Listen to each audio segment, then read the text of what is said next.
In March, we want to begin a message about grace. Grace is something that we all have, we all want, yet it's something we sometimes do not appreciate enough or understand enough. So let us look at what grace really is.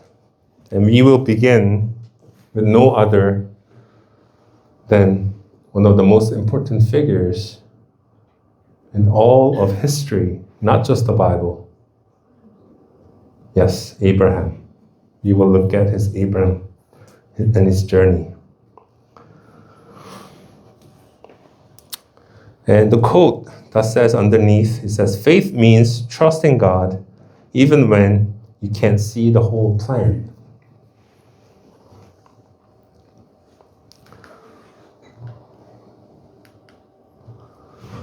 Let's read verse 8 once again together. By faith, Abraham obeyed when he was called to go out to a place that he was to receive as an inheritance.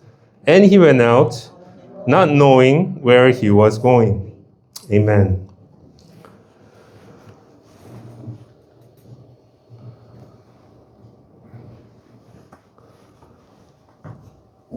Sometimes we have to pack, right? As we are headed somewhere, planning a trip, either a vacation or work-related travel, or visiting family and friends, personal pleasure, just a plain old holiday.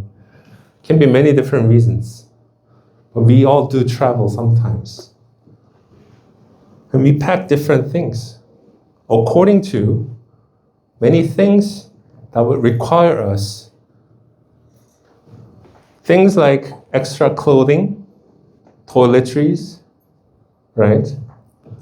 Depending on the weather, probably pack an umbrella or a hat or sweater. Or if you're going to somewhere warm, make sure to bring your shorts, flip-flops, sunglasses, sunblock, those things. Pretty standard things. So imagine you're packing for a trip. You have to put a passport if you want to go to another country. And don't forget your Bibles, right? Some of us sometimes forget that we have these things called the Bible in our homes. Yeah? So don't forget. Every time you have time to do something, first you read the Bible. But there's a catch.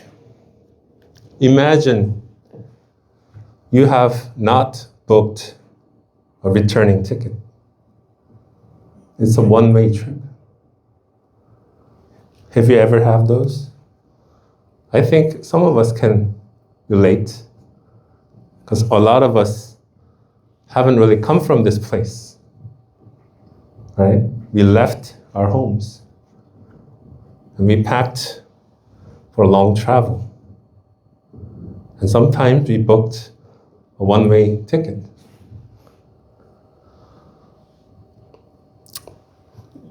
You don't book a one-way ticket because you don't forget. You do it because you realize you don't know when you're going to return, right? So what's the point of buying one? So this is what happened to Abraham in today's text. He went out not knowing where he was going. To make it simpler, 4 words. He went not knowing. These 4 words. Why is that important? This is very, very important because that's the entire sermon. I could tell you about these 4 words, and that would be it. I don't have to stand and preach any longer, as long as you understand these 4 words.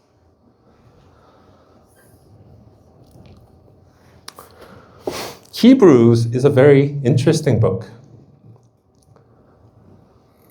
Many different books in the Gospels, in the New Testament, and in the Old Testament as well, they have their own special focus or stories or the manner which they present themselves. But Hebrews definitely plays a very, very important role. In chapter 11 of Hebrews, it builds a gallery of men and women who trusted God when it made no human sense. People like the first one who gave sacrifice to God was Abel. And what happened to Abel? He was killed for it, for his good deed, right? His brother got jealous. Why does God accept his offerings and not mine? Right? And he killed him, the first murder in history. So he did a great thing, but what was his reward? Getting killed. Something doesn't seem right. Enoch, not a well-known figure, but a very, very important one indeed. He's only 2 men to be written in the entire Bible who have not seen death. Right? One day he was here, next he wasn't. God took him straight to heaven. He has not seen death. Only one of the 2 men in history to have escaped death.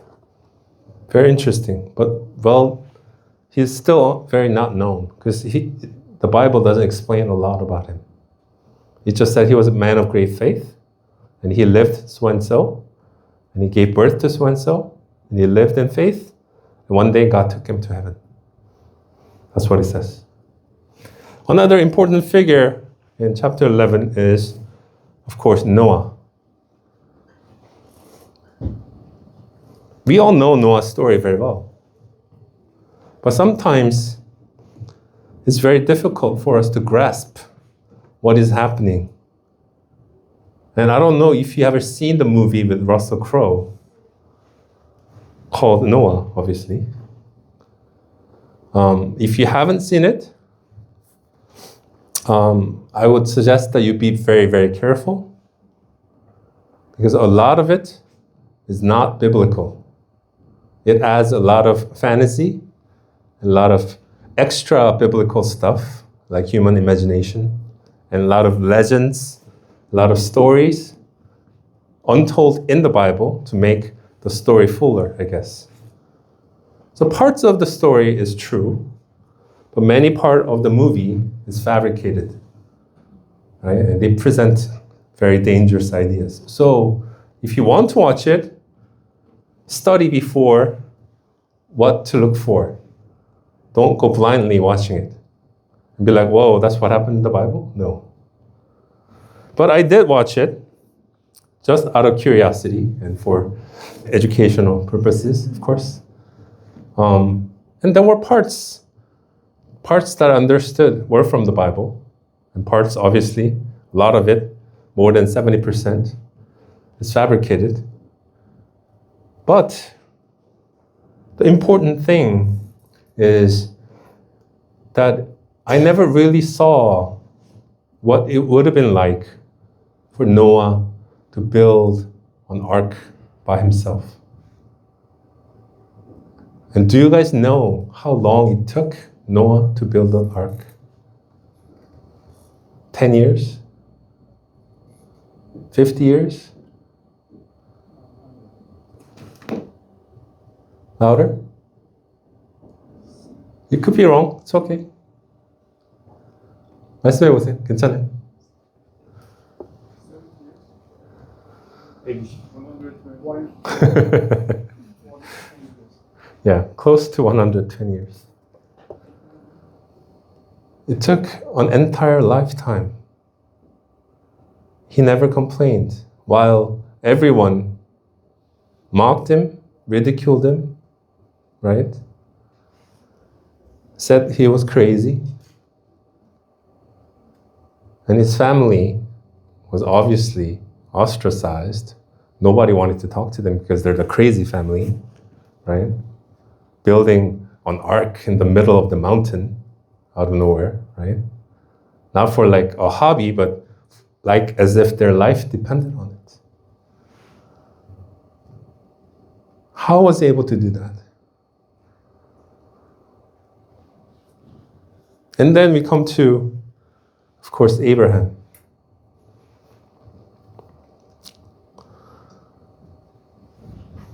Was he better than any of these other three or many other people that are listed in Hebrews chapter 11? Maybe, maybe not. But what is definite is that there are more verses about Abraham than anyone else. So I strongly suggest when you go back today, when you have time, open your Bibles, start reading chapter 11. Right? See if it's true. One thing you have to understand, that Abraham's faith, because he is called father of faith, right? His faith wasn't just a feeling. It was a direction. He moved. It moved his feet. We learn later on that God gives Abraham many, many promises, covenants, 7 of them even. And whenever you hear the number 7 in the Bible, it holds a very significant meaning. Why? Because 7 is a number that represents completeness.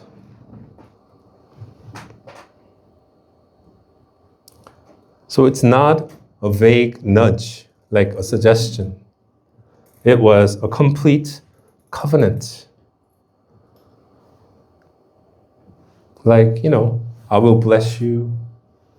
I will bless your descendants. You will be father of many, father of nations, blah, blah, blah. 7 of them, one after the other.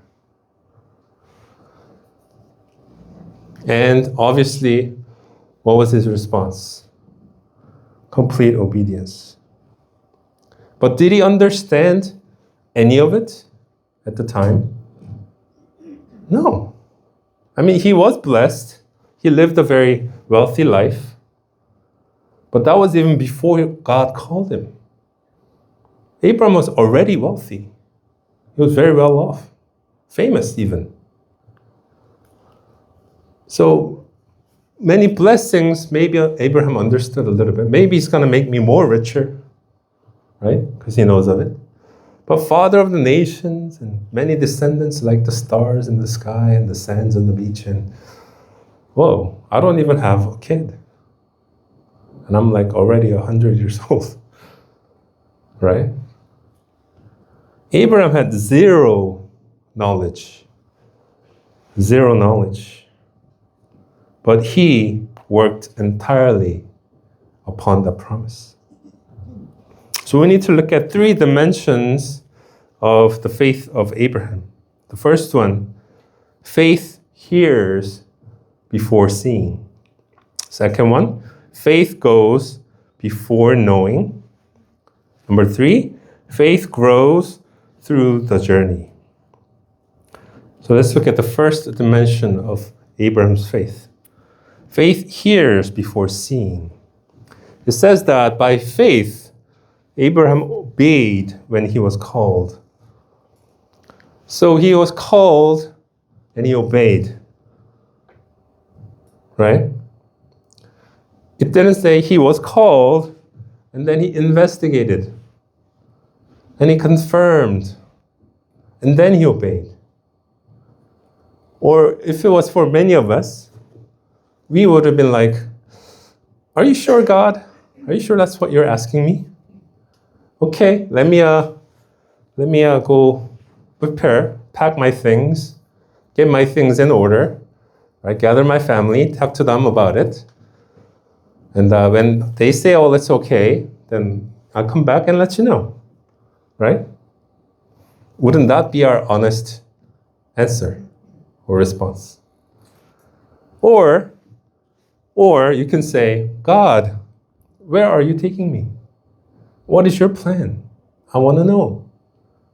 I have to know something.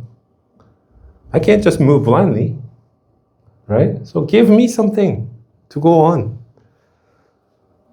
But it wasn't so. When God called, Abraham obeyed. Because he understood that a king's word was final. So that's maybe one thing he had different from us. Back then, they had an absolute concept of the king, of a monarch, of the Lord, right? When they're given a command, they know that it means life and death. Either you follow and you obey and you accept, or you die, right? Because that's the power a king possesses, right? Abraham heard a king of the universe. So what's stopping him? That's why he moved. But for us, we want the business plan.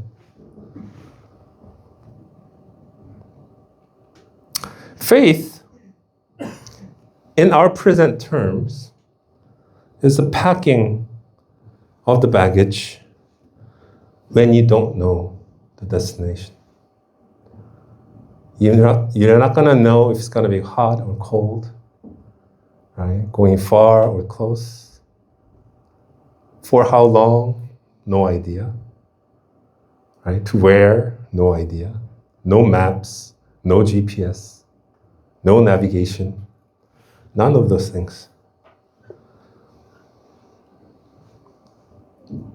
For modern folks like us, who have to know every answer, this is really difficult to understand.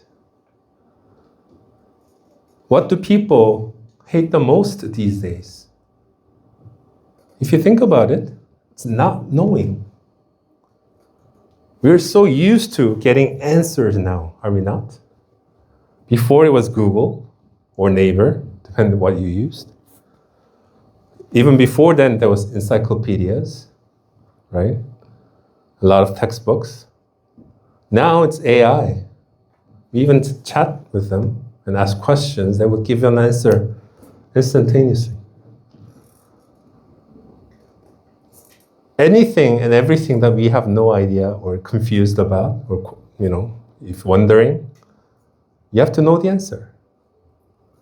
Many of us feel insecure, even uncomfortable, not knowing the answer. Bothers you, right? We're so used to that now.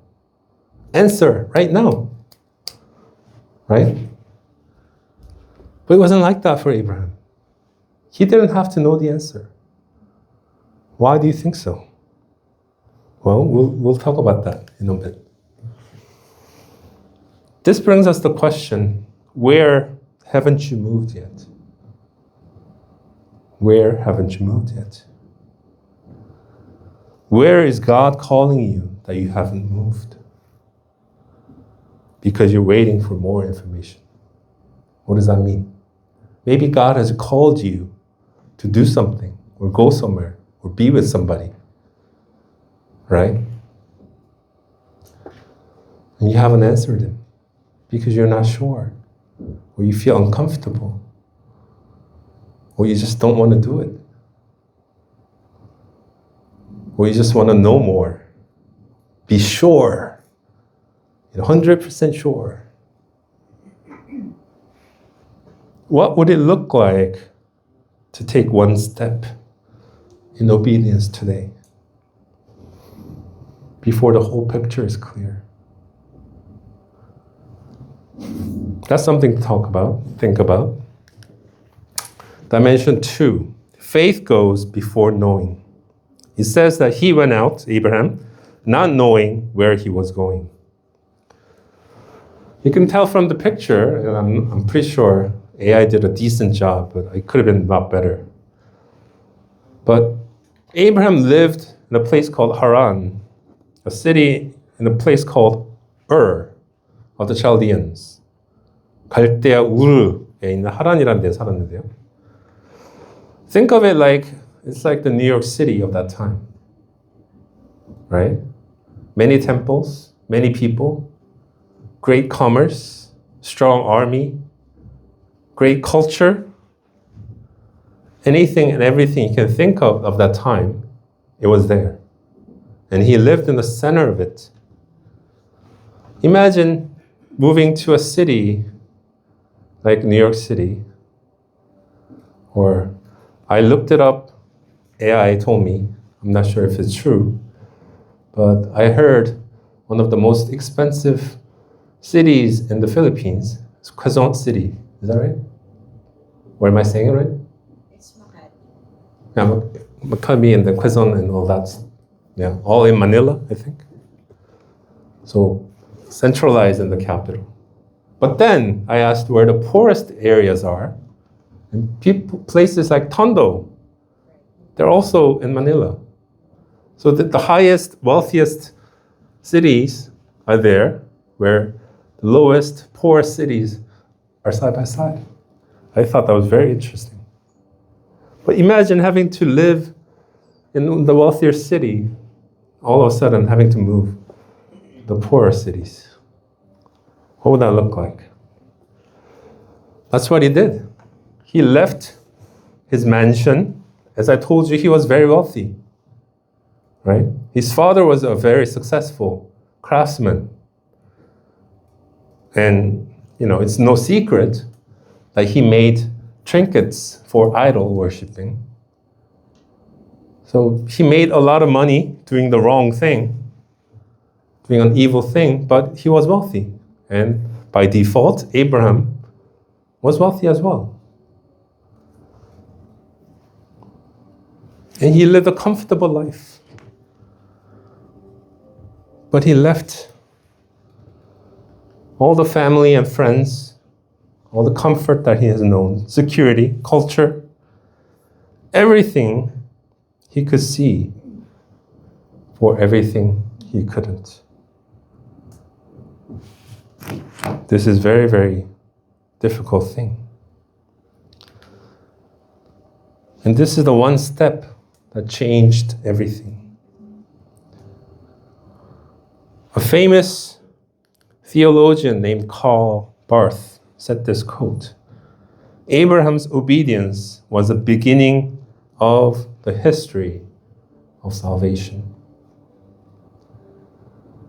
I largely agree with him, but given that God has already given a covenant with Adam, right, about the son and how the son will crush the serpent's head and all that.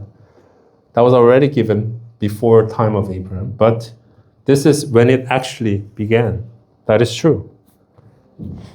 So he had a plan before, and this was the first step of the plan, I would believe. That's a more accurate way of saying it.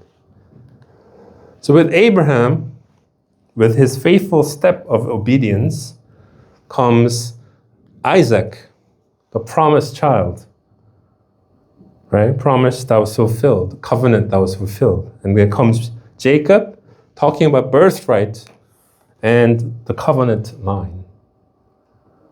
Jacob was a fraud. He was a cheat. Yet, he has won the favor. How? It almost seems unfair, does it?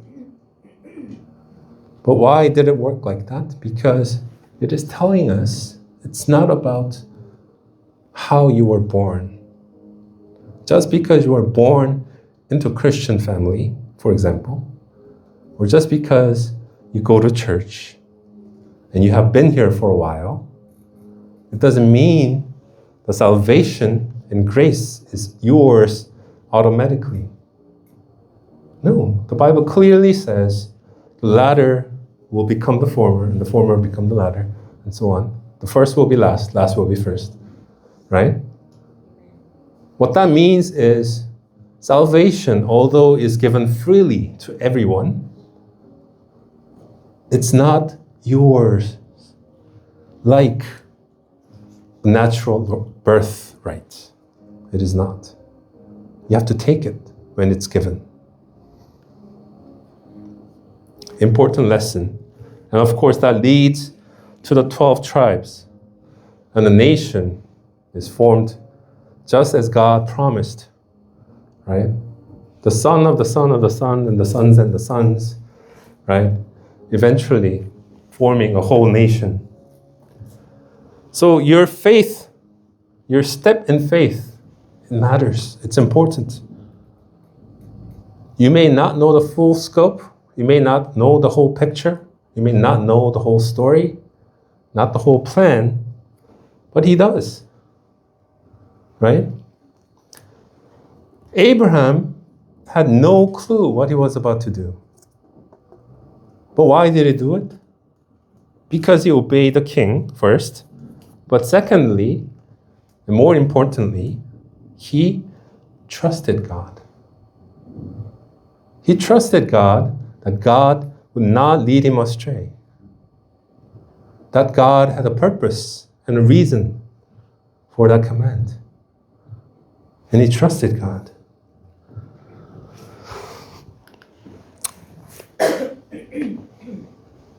Meanwhile, remember there was another person in the story named Sarah, right? Imagine husband comes home and he says, honey, God told me to leave. If you're Sarah, what would you say? What would you ask?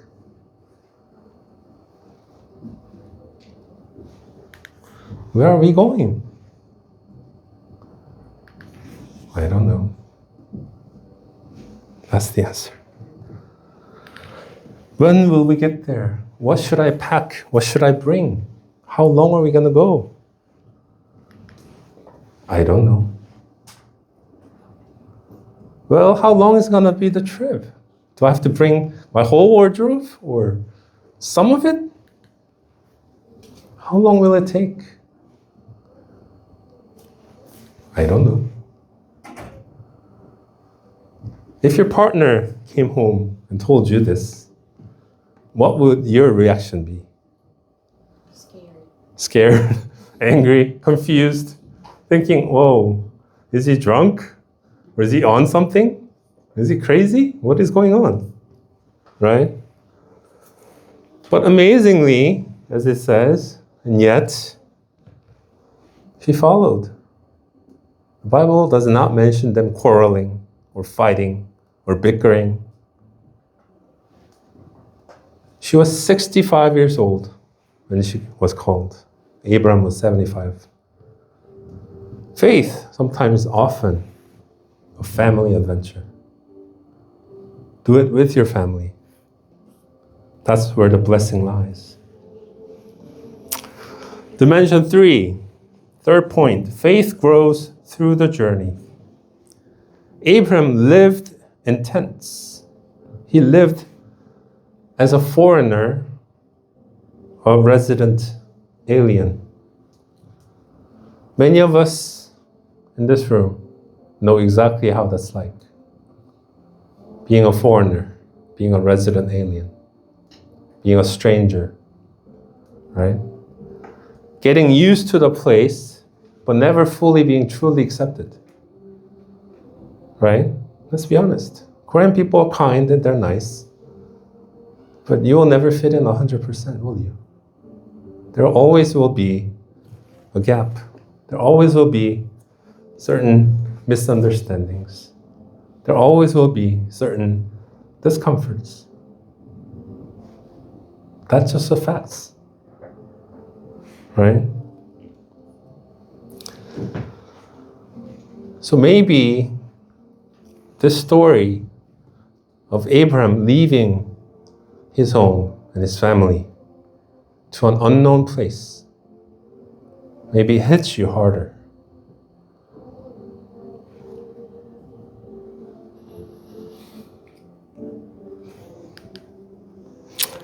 How did Abraham manage? It was a daily renewal. Every morning when he got up in the tent, there was a choice. He could have gone back. Did you ever think about that? I was like, oh, well, I tried, God. I mean, I lasted how many years now? I think I've come as far as I can. But, still, I don't know where I'm going yet. Still, I don't know where you're leading me. I'm running out of patience.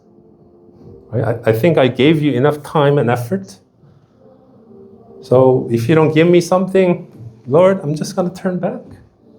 I miss my family, my friends, my stuff, my comforts. I've gave you many years, right? Don't I have earned the right? But Abraham didn't. Every day, he woke up. He made a choice, saying, I haven't arrived yet. But God's promise is worth my trouble. It's worth the temporary. He made a conscious choice every single day. He decided to be obedient every single day. A daily renewal. How did he do that? Was it because he was such a great person? No, because he received God's grace every day. And there is a secret. When you start obeying and trusting God, He fills you with more and more. Right? Not the other way around. Sometimes you get confused. It's like, Lord, give me your spirit and your blessings, and then I will do great things for you, and I will wait. No, start obeying first. Start daily committing yourself to obey the call of the Lord, and He will bless you. That's how it works. Faith is a step. It's a direction. It's an action. You have to move. You have to do. Faith isn't just given like that. Another factor that helped Abraham was that he had eyes on the eternal. Hebrews chapter 11 verse 10 says, looking forward to the city that has foundations, whose designer and builder is God. He knew, because he also was a man of knowledge, right? He knew that Haran is probably the biggest and wealthiest city around that time. So everywhere else goes, nothing is developed. But what is the difference? Wherever he will be, God will be there. And God will lead him to the city where God plans and builds. That's what it means to grow in grace. It's not a one-time thing. Sometimes we feel like we go to a retreat, we go to a special prayer meeting, which is great. We need that too. But just because you were blessed one time, just because you were filled with the Spirit one time, it does not last a lifetime. It does not work that way. You have to do a daily choice to keep living by faith. So think about these three questions this week. First one, what is your What's comfortable? What comfortable known thing is God asking you to release? For us, for some of us, it may be that maybe God is asking you to be a bigger person, to forgive somebody, even though they haven't apologized or have made no action to make it right. Maybe God is calling you to go to somebody and help, even though there's no benefit for you at all. Maybe God is calling you to go speak to that coworker that you have beef with and tell them about God. Tell them about Jesus. Or maybe God is calling you to do something different in the family. Right? If there's disharmony, if there's discomfort, if there's hurt, our natural instinct is to forget about it, get away from it, forget about it, try to ignore it. But maybe God is telling you, it's your job, it's your duty to make it whole, to make amendments, right? Where do you need to step before you know? Same thing. Your family, your relationships, your coworkers, people that you meet on the streets, people in our community, right? Number 3, what tent are you living in? That's really important. Think about that. How can you embrace this temporary season as an act of faith?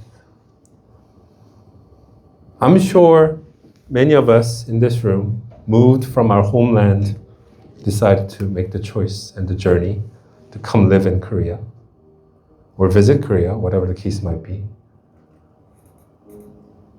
for better work, better education, for relationships, for different opportunities, for just curiosity. I don't know, could be many different reasons. But do you ever think that you are here because God has called you here?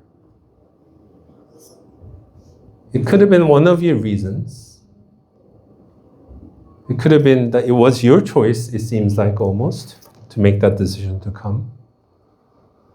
But even that, I'm sure is in God's design and His plan. And I'm sure not everything and not every time was great and wonderful. Living in a foreign land, as a foreigner, as an alien. I hate that term, but that's what they use. Right? But God has a special purpose. Maybe you're still not seeing the whole picture. But it's okay. We don't have to know all the answers, because we know the one who has all the answers. We don't have to see the whole picture because He sees the whole picture for us. Do you understand? We just trust in Him, and He will take care of us and lead us where we need to go. Stop struggling to do everything on your own. Let God take over. Let Him lead you.